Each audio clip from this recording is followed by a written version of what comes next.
জাহাঙ্গীরনগর বিশ্ববিদ্যালয়ের শিক্ষার্থীকে ধর্ষণ চেষ্টায় অভিযুক্ত যুবক এখনও গ্রেফতার হয়নি। এতে ক্ষোভ বিরাজ করছে শিক্ষার্থীদের মধ্যে। এদিকে বিভিন্ন অভিযোগে প্রক্টোরিয়াল বডির পদত্যাগের দাবি জানিয়েছেন তারা। প্রক্টরের অফিসে ঝোলানো হয়েছে তালা।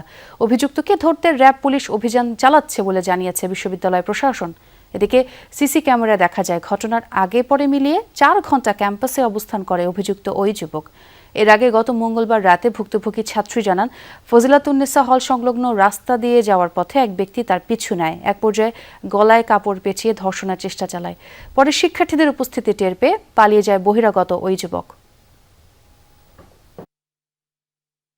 ক্যাম্পাসের যত বড় বড় দুর্ঘটনা ঘটে গেছে, এগুলো যে তার ব্যর্থতা আমাদেরকে নিরাপত্তা দেওয়ার ক্ষেত্রে দায় স্বীকার করে নিয়ে তিনি একজন সৎ লোকের মতো পদত্যাগ করবেন। রাত 2টা থেকে আমরা এটার বিষয়ে আলাপ আলোচনা করতেছি। ভিসির বাসভবনে ছিলাম, কিন্তু ওনারা আসলে পদত্যাগ করতে রাজি হন নাই। রাত থেকে আজকে এই সময় পর্যন্ত এখানে অবস্থান করেছি এবং দাবি জানিয়েছে। আমরা যেটা বললাম যে বিশ্ববিদ্যালয়ের পক্ষ থেকে যদি কোনো ব্যবস্থা নিতে হয়, তাহলে অভিযোগ যেটা করা হয়েছে, যাদের বিরুদ্ধে অভিযোগ করা হয়েছে তাদেরও বক্তব্য জানতে হবে যে অবহেলাটা কোথায় হয়েছে।